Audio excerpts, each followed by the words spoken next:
আজকের ভিডিওটা শুরু করলাম সকালের চা নাস্তা খাওয়ার পরে থেকে। সকালের চা নাস্তা খাওয়া হয়ে গেছে। চা খাওয়ার পরে যে কাপ প্লেটগুলো ছিল সেগুলো ধুয়ে নিচ্ছি। সেগুলো ধুয়ে নিয়ে তারপর হচ্ছে আমি দুপুরে প্রিপারেশন নিয়ে নেব। অফ ক্যামেরাতে কিন্তু সৃষ্টির স্কুল থেকে অলরেডি এসেও গেছি। মানে আজকের ভিডিওটা বলতে গেলে অনেকটা পরে শুরু করছি। এখন প্রায় 11:30 বাজে।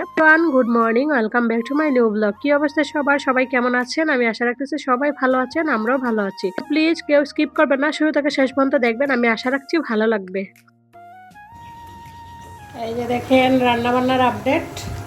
এখানে হচ্ছে আলু বেগুন আর তার সাথে সজনে ডাঁটা দিয়ে মাছ দিয়ে ভাঙা রঙে একটা চচ্চড়ি রান্না করতেছি আর ডিম রান্না করব। তো ডিমগুলো আগে আমি সিদ্ধ করে নিচ্ছি। ডিমগুলো আবার মাছের চচ্চড়িটা প্রায় হয়েই গেছে। এবার আমি ডিমগুলো ছুলে নিচ্ছি। মাছের চচ্চড়ি আর ডিমের ঝোল ওই দুইটাই হবে আজকে দুপুরে রান্নাবান্না। আজকে আর তেমন কোনো রান্নাবান্না করবো না, কারণ 2-3 দিন ধরে ভীষণ কাজের চাপ যাচ্ছে।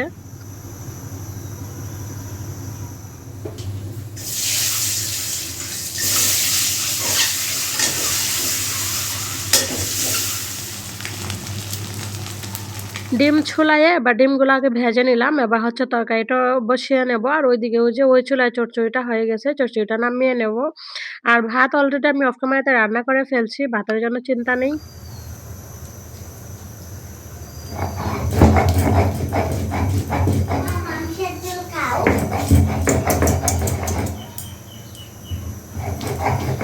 ডিমের ঝোলে এলাচ, লবঙ্গ, দারচিনি সবকিছু দেওয়ার জন্য আমি শিলপাটায় বেটে নিচ্ছি। এবার হচ্ছে এই মসলাটা দিয়ে দেব। মসলাটা দিয়ে ডিমগুলো দিয়ে তারপর হচ্ছে ঝোলটা নামিয়ে নেব।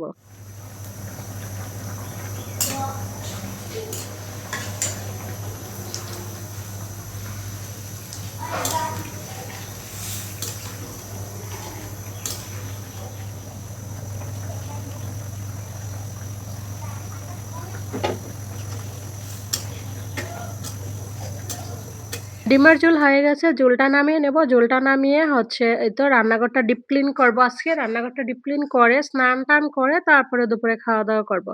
আজকে ২-৩ দিন যাবৎ এত ব্যস্ততার মধ্য দিয়ে যাচ্ছি, যার কারণে ঠিক টাইম মতো ভিডিও দিতে পারতেছি না। তো প্লিজ কেউ ভুল বুঝবেন না, আমাকে কেউ ভুলে যাবেন না। আমার সাথে থাকবেন। আমি একটু ব্যস্ততা কাটিয়ে উঠলে পরে আবার আগের মতো রেগুলার হয়ে যাব। এই তো এদিকে ডিমের ঝোল হয়ে গেছে আর তার সাথে মাছের চচ্চড়ি। তো অফ ক্যামেরাতে রান্নাঘর-দর সব ক্লিন করে আমি স্নান করে চলে আসছি। এবার সিঁদুরটা পরে নিয়ে ওদেরকে খাইতে দিব। যাই হোক ফাইনালি ঠিক টাইম মতো ওদেরকে খাবারটা দিতে পারবো, এটাই আমার কাছে অনেক ভালো লাগতেছে।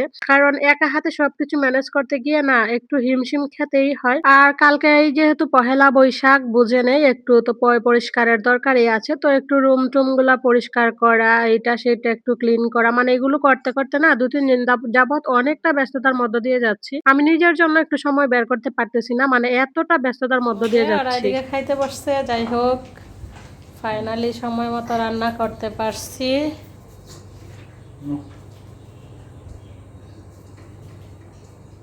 অফ ক্যামেরাতে আমিও খাইয়া নিছি। খাইয়াই তো টেবিলগুলো ক্লিন করে নিতেছি। টেবিলগুলো ক্লিন করে তারপরেও জানেন না বিকালে অনেক কাজ আছে। তো কালকের দিনটা গেলে একটু কাজের চাপটা কমবে। তো টেবিলটা অল্প ক্লিন করে তারপর হচ্ছে একটা দুধের প্যাকেট বের করে নিলাম। মনে হইছে সময়, আর না হলে আবার মনে থাকবে না। তো দুধের প্যাকেটটা বের করে নিয়ে আবার এই পাশটা আমি মুছে নিচ্ছি।